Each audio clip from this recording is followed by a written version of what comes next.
유다서를 우리가 앞에서 살피고 있었죠. 유다서를 보니까 교회 안에 가만히 들어온 몇 사람들이 있었습니다. 그들은 교회 안에 거짓된 복음을 퍼뜨렸고 복음의 진리를 훼손시키고 많은 신자들을 혼란스럽게 만들었습니다. 이런 교회의 위기를 직감한 유다는 원래 쓰려고 했었던 내용을 잠시 내려놓고 급하게 편지를 쓰게 됩니다. 그래서 이 교회가 진리의 문제와 힘써 싸울 것을 당부하면서 편지를 썼는데 그것이 바로 이 유다서라고 말씀을 드렸습니다. 이 유다가 유다서를 기록한 목적은 분명하죠. 교회가 지금 큰일 났다는 거예요. 교회 안에 거짓된 가르침이 침투해서 교회를 지금 어지럽히고 많은 사람들을 잘못된 길로 이끌고 있다는 거예요. 그러니 어찌하라는 거예요? 정신을 차리고 무엇이 진리고 무엇이 잘못된 가르침인지를 잘 분별해서 이 거짓된 가르침을 어떻게 하라는 거예요? 교회에서 몰아내라는 거예요. 내 삶에서 몰아내라는 거예요. 그렇지 않으면 그런 진리와의 싸움을 내버려 두게 되면 무슨 일이 벌어질까요? 결국 나도 모르는 채 가랑비에 옷 젖듯이 내 삶의 전 영역이, 내 생각의 전 영역이 이 거짓된 진리에 물들어서 무엇이 옳은 것인지도 모르는 채 그렇게 살아가게 되는 거예요. 그러다 보니까 나중에는 유다서의 가르침에 의하면 어떻게 돼요? 우리가 멸망의 길로 가고 있다는 거예요. 5절에 보면 당시 교회 신자들의 문제가 무엇이었는가가 여실히 드러납니다. 5절로 다시 한번 돌아가 보세요. 너희가 본래 모든 사실을 알고 있으나 내가 너희로 다시 생각나게 하고자 하노라. 주께서 백성을 애굽에서 구원하여 내시고 후에 믿지 아니하는 자들을 또 멸하셨으며. 유다가 이렇게 말하죠. 너희가 본래 모든 사실을 알고 있으나, 이들이 알고 있다는 사실이 뭐예요? 복음의 진리예요. 즉 이들의 문제가 뭐였어요? 복음의 진리를 모르는 데 있는 게 아닙니다. 알고 있는 그 진리를, 그 진리에 따라서 살아가고 있지 않는 데 문제가 있었던 거예요. 유다는 이런 교회의 현실을 각성시키고 이런 교회 성도들을 일깨우고자 세 가지 사건을 상기시킵니다. 그게 5절과 6절과 7절에 나와 있는 이야기입니다. 첫째는 출애굽 사건의 이야기고, 두 번째는 자기 처소를 떠난 천사들에 관한 이야기고, 세 번째 7절에서 소개하듯 소돔과 고모라 사건의 이야기를 꺼내듭니다. 유다가 이 세 가지 사건을 통해서 뭔가 말하고 싶은 거겠죠? 뭔가 교회에게 깨닫게 해주고 싶은 거예요. 유다의 의도대로 다시 지금 뭔가를 다시 상기시키는 거예요. 원래 우리가 그렇게 살면 안 되는 사람이에요. 지금 우리는 지금 잘못 살고 있는 거야 하는 것을 깨닫게 해주려고 과거의 구약의 사건 세 가지를 꺼내드는 겁니다. 첫 번째 사건이 뭐예요? 5절 후반부에 주께서 백성을 애굽에서 구원하여 내시고 후에 믿지 아니하는 자들을 멸하셨으며. 이 사건이 무엇을 의미하는고 하면 그 옆에다가 써놓으셔도 좋아요. 그 5절 끝에다가 민수기 13장 14장이라고 써놓으세요. 이때 무슨 사건이 있었는고 하면 바로 가데스 바네아에서 12명의 정탐꾼을 보내서 가나안 땅을 40일 동안 정탐하는 사건이 있었습니다. 기억나시죠? 이 사건이 있고 나서 이렇게 정탐을 하고 나서 이 이스라엘 백성들이 하나님 앞에 그 땅을 악평하면서 그 땅에 들어가지 않겠노라고 말합니다. 그리고는 다시 왔던 길을 돌아서 애굽으로 돌아가겠다는 거예요. 왜냐? 그들이 가나안 땅에 들어가서 가나안 족속을 보고 두려움에 빠졌던 것입니다. 그들은 하나님께서 가나안 땅으로 내가 너희를 인도해 드릴 테다, 그러니 나를 믿고 가나안 땅으로 따라와라고 하셨던 하나님의 약속의 말씀을 믿지를 않았던 거예요. 사실 그들이 하나님에 대해서 모르는 게 아니에요. 그들은 이미 우리가 아는 것처럼 이 애굽 땅에 있을 때 하나님이 일으키신 10가지 재앙 사건 기억나십니까? 이 10가지 재앙 사건을 통해서 하나님께서 애굽을 어떻게 심판하시고 하나님의 능력이 어떠한가를 이미 경험한 적이 있습니다. 뿐만 아니죠. 홍해를 건널 때도 하나님께서 그 흉흉한 홍해를 가르시고 이스라엘 백성들을 마른 땅으로 건너게 하셨을 뿐만 아니라 그 홍해 안에 그들을 쫓아왔던 애굽의 군사들을 수장시키는 하나님의 놀라운 능력을 경험한 바도 있습니다. 그럼에도 그들은 가나안 족속을 보고서는 두려움에 빠져버렸습니다. 왜 그랬겠습니까? 자기들 생각에 아무리 하나님이 능력이 있어도 이 가나안 족속만큼은 어떻게 할 수 없으리라고 생각했던 것입니다. 어쩌면 그들은 과거에 40년이라는 시간이 지나면서 과거에 하나님께서 자기들 가운데 어떻게 일하셨는지에 대한 기억들을 상실했는지도 몰라요. 분명한 것은 그들이 하나님의 약속을 믿지 않았다는 것이고 하나님이 약속하신 그 땅을 악평하기 시작했다는 것이고 그 땅에 들어가지 않겠노라고 말하면서 우리는 다시 애굽으로 돌아가겠다는 거예요. 결국 어떻게 됐어요? 그렇게 그 땅을 악평하고 하나님 앞에 원망을 일삼았던 사람들은 단 한 사람도 가나안 땅에 들어가지를 못했습니다. 이 사건의 핵심이 뭐예요? 이 사건을 통해서 말하고자 하는 핵심이 뭡니까? 약속을 믿지 않고 하나님을 따르지 않았던 그들이 전부 다 심판을 받았다는 것입니다. 두 번째 사건으로 넘어갑시다. 6절에 보면 또 하나의 이야기를 하죠. 자, 6절을 보세요. 또 자기 지위를 지키지 아니하고 자기 처소를 떠난 천사들을 큰 날의 심판까지 영원한 결박으로 흑암에 가두셨으며. 천사의 지위는 무엇입니까? 하나님을 섬기는 거예요. 지위가 뭐예요? 지위라는 것은 그들의 직분, 그들의 역할, 그들의 본분 이런 말이죠. 그들의 지위가 무엇입니까? 천사의 지위. 하나님께서 천사를 창조하셔서 그들에게 맡긴 지위는 하나님을 잘 섬기는 것입니다. 하나님의 말씀에 순종하면서 하나님의 말씀을 잘 섬기는 것이 그들의 지위입니다. 그들이 있어야 될 자리, 처소는 어디예요? 하나님이 계신 하나님의 나라예요. 그런데 그들이 어떠했다고 그러죠? 그들의 지위를 지키지 않고 그들의 처소를 떠나버렸대요. 이는 무슨 말입니까? 더 이상 하나님께 복종하지 않겠다는 거예요. 하나님 말씀 섬기면서 하나님 말씀대로 살지 않겠다는 거예요. 바꿔 말하면 무슨 말이에요? 이제 내 마음대로 살겠다는 거예요. 그들이 왜 그랬어요? 이제는 하나님을 왕으로, 주인으로 인정하지 않겠다는 것입니다. 누가 주인을 하겠다는 거예요? 자기가 주인하겠다는 거예요. 이제 내가 주인이 되어서 내 마음대로 살겠다는 거예요.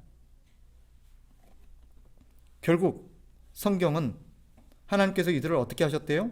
영원한 결박으로 흑암에 가두셨다라고 말합니다.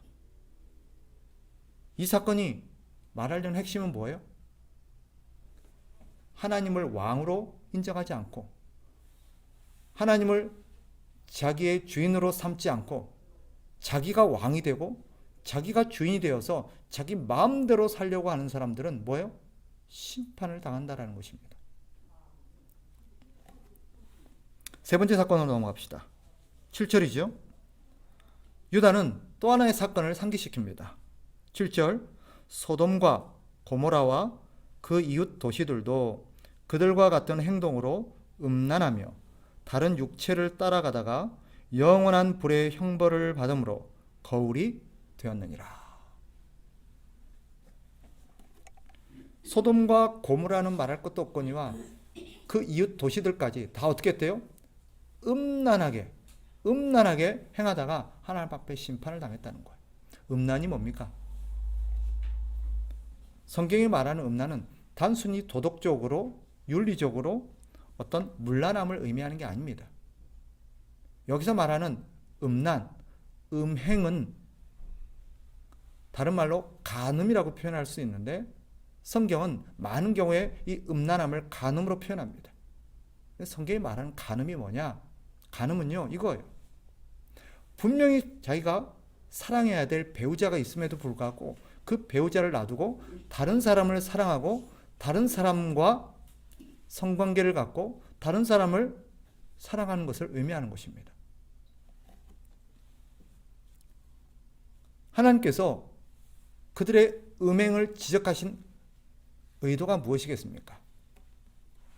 사실 하나님께서 말씀하시고 싶었던 것은 그런 거죠.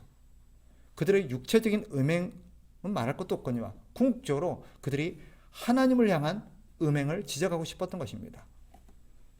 하나님을 사랑해야 될 자들이 하나님이 아니라 다른 것을 사랑한 거예요. 그들이 사랑한 게 뭐예요? 바로 오늘 성경에서 그려내고 있듯이 육체적인 욕망입니다.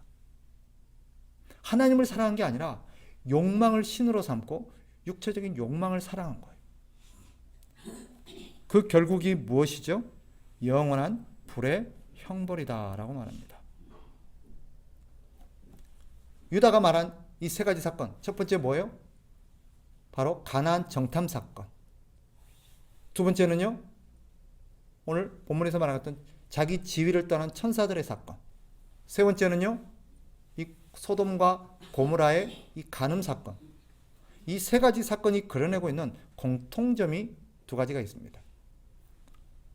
첫째는 이 사건들 모두 하나님께서 단호하게 심판하신 사건이라는 것입니다. 그죠? 또 한 가지가 있어요.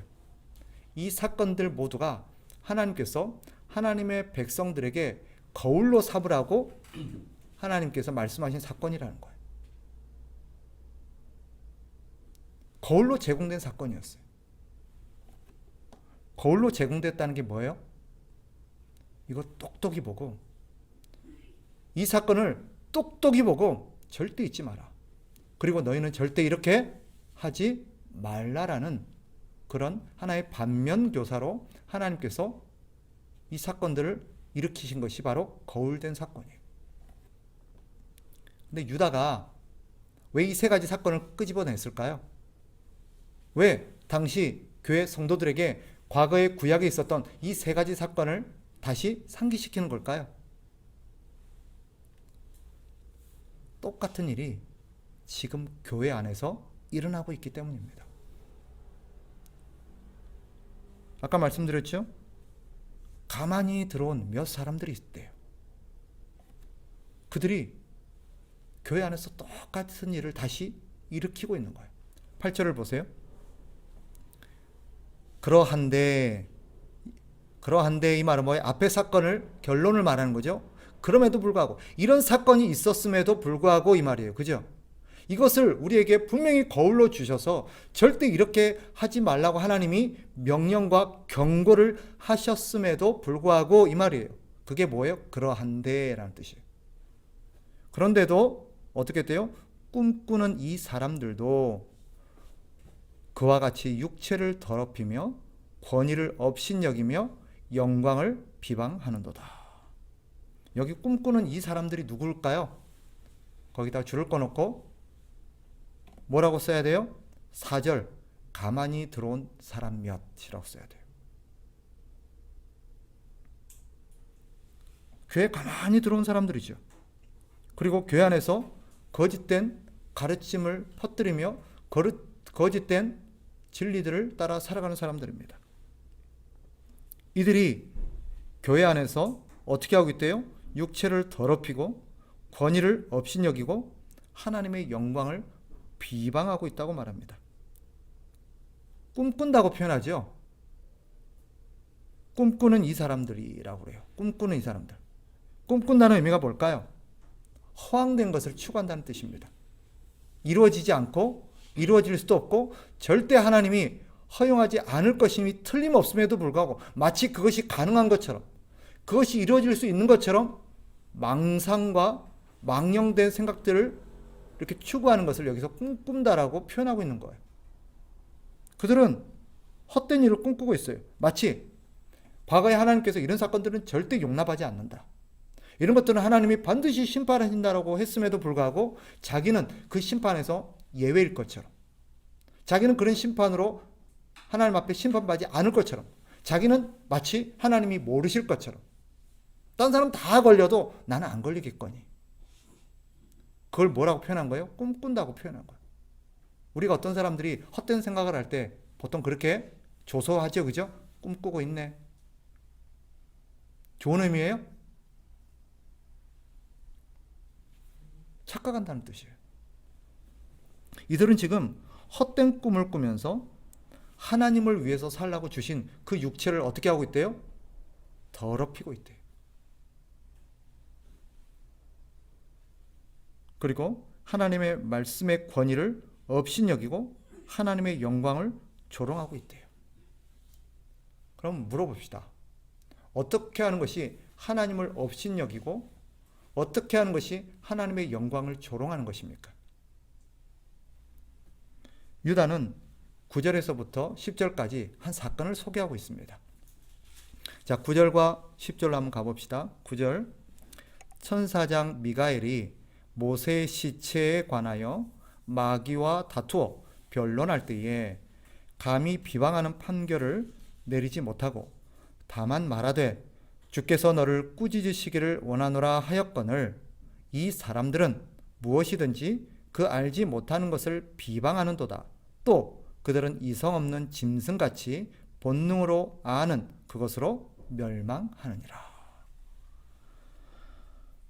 유다가 소개하고 있는 이 사건은 즉 천사장이 모세의 시체를 두고 이 마귀와 변론했다라는 이 이야기는 유다서에만 등장하는 아주 독특한 내용입니다. 유다는 아마도 그 당시에 교회와 사람들에게 잘 알려진 외경의 어떤 사건을 인용하고 있는 것 같아요. 학자들은 이것이 모세의 승천기라는 외경에서 인용한 것이다 라고 봐요. 아마 유다는 당시 교회를 교훈하고 교회에게 뭔가를 깨우치기 위해서 그 당시 일반적으로 잘 알려져 있었던 외경의 한 사건을 가지고 왔었던 것 같아요. 즉 우리 성경에는 없는 이야기예요.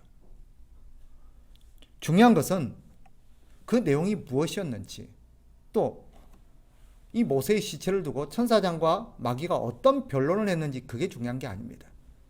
오늘 유다가 이 사건을 인용하면서 하고 싶은 얘기가 뭘까요? 바로 천사장이 보여줬던 태도에 집중하라는 거예요. 천사장이 어떻게 했죠? 마귀와 변론할 때 마귀가 주장하는 것들이 너무 터무니없고 거짓된 말이었어요. 천사장이 보기에도 이건 명확하게 아니었어요. 거짓된 주장이었어요. 잘못된 요구예요. 그런데 천사장이 어떻게 했대요? 그를 함부로 꾸짖거나 그에게 어떤 결정된 판결을 내리지 않았대요. 다만 뭐라 그래요? 하나님이 너를 꾸짖으시기를 바란다. 하나님이 너를 벌내리시기 바란다. 라고 끝냈다라는 거예요. 왜 그랬을까요? 이게 중요한 거예요. 천사장쯤 되면 그만한 권위가 있을 것 같고 충분히 거기에 대해서 그렇게 해도 될 것 같은데 천사장은 감히 비록 마귀가 잘못하고 엉터리 같은 얘기를 했다 할지라도 그걸 함부로 판단하고 함부로 그에게 어떤 판결을 내리지 않았습니다. 이유는 비록 자식이 천사장이라 할지라도 옳고 그름을 판단하고 또 거기에 대한 심판하시는 권위는 절대적으로 선하신 하나님께만 있음을 알았기 때문입니다. 하나님은 그 누구에게도 선악간에 사람과 어떤 것들을 판단하는 권세를 주지 않으셨어요. 최종적으로 판결을 내리고 그에게 영원한 심판을 내리는 분은 누구예요? 하나님이십니다. 하나님 외에 누구도 다른 사람을 심판할 수 없어요. 천사장조차도 그런 하나님의 권위를 알고 감히 자신이 마치 그런 권위가 있는 것처럼, 그런 자격이 있는 것처럼 그렇게 함부로 말을 내뱉거나 선언하지 않았다라는 뜻입니다. 유다가 이 얘기를 왜 하는 거예요? 이게 바로 옳은 태도라는 거예요. 그런데 교회에 가만히 들어온 사람들이 어떻게 하고 있는 거예요? 하나님의 이런, 하나님께만 있는 이런 하나님의 권위를 무시하는 거예요. 어떻게 무시하는 거죠? 어떻게 업신여기는 거죠? 하나님의 권위가 아니라 자신의 권위를 주장하는 거예요. 그리고 자신을 심판자로 자처하는 거예요. 쉽게 말하면 뭐예요? 자기가 하나님의 대리인이라는 거예요. 하나님의 대리자라는 거예요. 하나님이 나에게 모든 그런 권세를 주셨다는 거예요. 그러니 자기에게 복종하는 것이 곧 누구에게 복종하는 거다? 하나님께 복종하는 거다. 우리 그런 얘기 한 번씩 들었잖아요, 솔직히. 교회 안에 퍼져 있는 얘기 중에 하나가 목사의 말은 곧 누구의 말이다? 하나님의 말씀이다. 아멘이세요? 아멘하면 안 되죠. 목사의 말이 곧 하나님의 말이 아니에요. 목사들이 내가 하나님이 세운 사람이니까 내 말은 곧 하나님의 말이고 내 권위는 곧 하나님의 권위고 내게 순종하는 것이 곧 하나님께 순종하는 거다. 그럴듯하게 들려요. 그죠? 아니에요.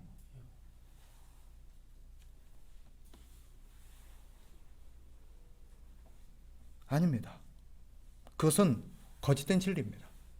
하나님은 어떤 사람에게도 그런 권세를 주시지 않았어요. 하늘과 땅의 모든 권세를 오직 딱 한 분에게만 주셨습니다. 누구예요? 예수 그리스도예요. 예수 그리스도예요. 성경에 그렇게 선언되어 있어요. 하늘과 땅의 모든 권세를 누구에게 주셨다요? 예수 그리스도께 주셨어요. 오직 예수님만이 그런 권한을 갖고 있는 분이십니다. 그러니 우리는 이 모든 문제의 처리함에 있어서 어떻게 돼요? 이런 그리스도와 하나님의 권위를 존중해야 돼요. 누가 누구를 심판한다는 말입니까? 누가 누구에게 판결을 내립니까? 오직 그럴 수 있는 분은 하나님밖에 없어요. 그러니 우리가 어떤 사건을 맞닥뜨리고 어떤 사건에 직면했을 때 어떻게 해야 돼요? 이 천사장이 보였던 태도를 보여야 돼요. 하나님이 당신을 심판하시길 바랍니다. 우리가 할 수 있는 건 이거예요. 우리가 할 수 있는 거예요. 모든 것은 누구에게 맡겨야 돼요? 하나님께 맡겨야 돼요. 하나님만이 이 모든 권위를 갖고 계시는 것입니다.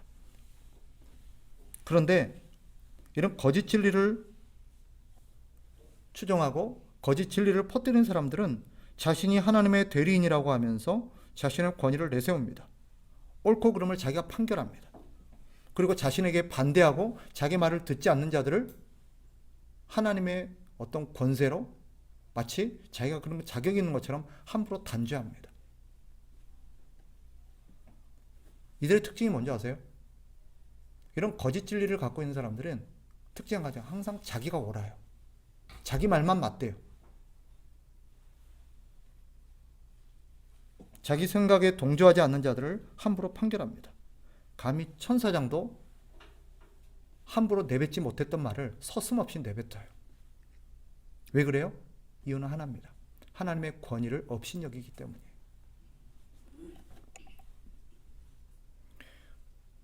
우리는 옳고 그름을 분별할 줄 알아야 합니다.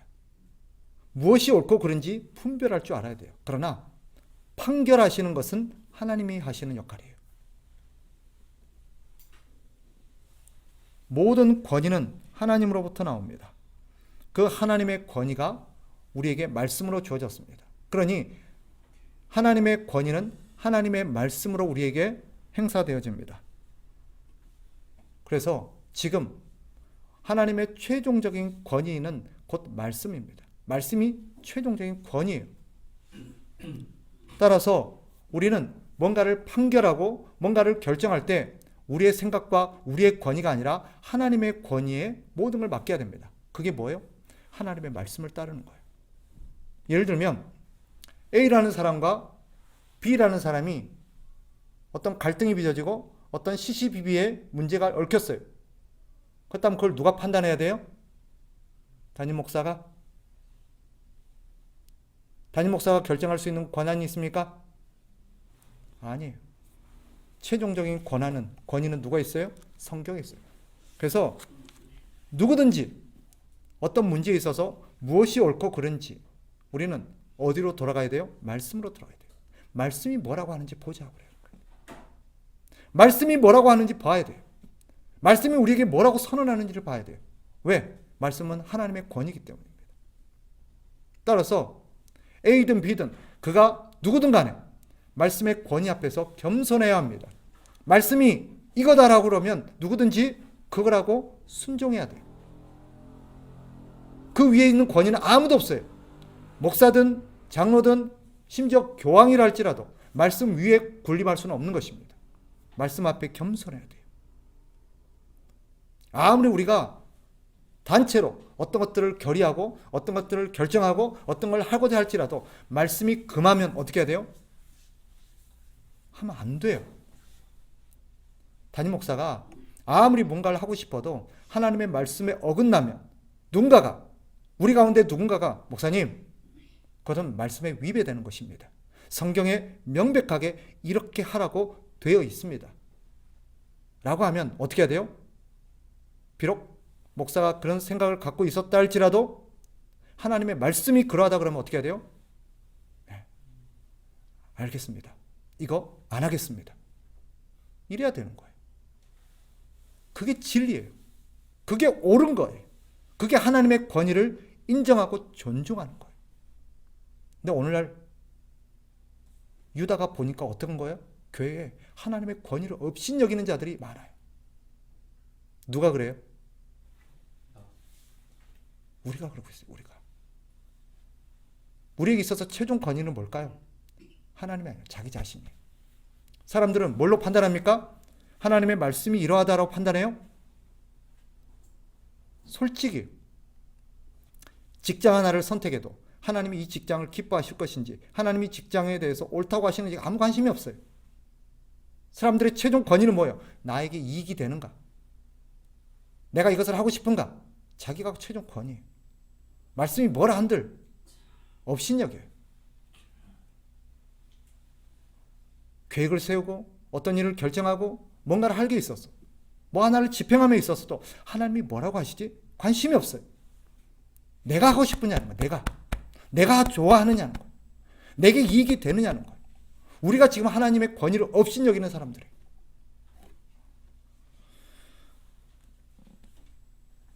유다가 5절에서 이렇게 말하죠. 너희가 본래 모든 사실을 알고 있으나 내가 너희로 다시 생각나게 하고자 하노라. 이 의도를 이해하시겠습니까? 유다가 이렇게 말하는 의도가 뭐예요? 너 알지 않니? 너희들 알고 있지 않니? 너희가 무엇이 하나님의 뜻인지 알고 있지 않니? 다시 생각해봐. 너희는 지금 어떻게 하고 있어? 하나님의 권위를 업신여기고 있어. 지금 그 얘기하고 싶은 거예요. 우리가 그러고 있다는 거예요. 우리가. 다른 누군가가 아니라. 물론 우리에게 이런 거짓된 진리를 설파하고 거짓된 가르침을 가르쳤던 거짓 선생들이 있었을 거예요.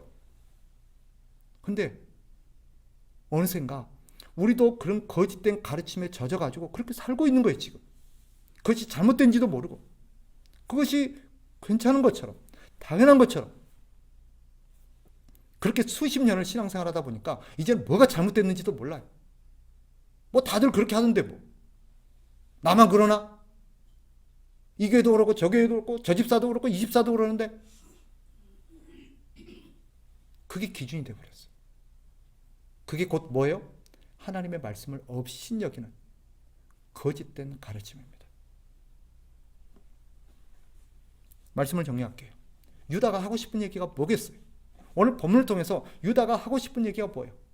너희는 어떠냐는 거예요. 너희는 어떠냐? 너희는 지금 괜찮냐? 너희도 혹시 이렇게 살고 있지 않느냐? 다시 한번 생각해봐라. 다시 한번 생각해봐라. 너희가 지금 하나님의 권위를 업신여기고 그렇게 육체를 더럽히면서 하나님의 영광을 짓밟고 있지 않느냐라는 거예요. 출애굽한 이스라엘 백성들처럼 하나님의 능력과 약속을 믿지 못한 채 눈에 보이는 것에 어떤 두려워 떨고 불안에 떨어서 하나님의 말씀은 완전히 잊어버리고 세상 사람들의 방법을 따라가고 있지 않은지, 자기 지위를 지키지 아니하고 자기 처소를 떠난 천사들처럼 하나님의 주인 되심을 부정하고 자기가 주인이 되어서 자기 마음대로 자기 속에 옳은 대로 결정하고 자기가 원하는 대로 하려고 하고 있지는 않은지, 소돔과 고모라 사람들처럼 하나님이 아니라 자신의 욕망이 자기 신이 되어서 자기 욕망이 시키는 대로 자기 욕망을 따라 살아가고 있지 않은지, 유다는 한마디로 말합니다. 그거 망할 짓이야. 그런 사람들 다 망했어. 성경에 이 사건을 왜 기록해놨겠니? 성경에서 이 이야기를 왜 그렇게 강조하겠니? 그들 다 망했잖아. 그 사람들 다 망해서 지금 지옥 아랫목에 가 있잖아. 왜 너희가 그렇게 살아? 너희 그렇게 살면 안 되잖아. 그거 얘기하고 싶은 거예요. 그거.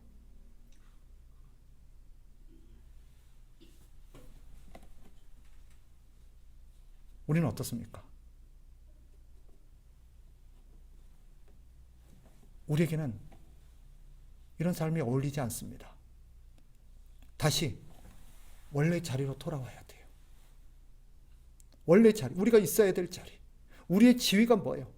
하나님을 섬기면서 하나님 말씀에 순종하며 사는 거예요.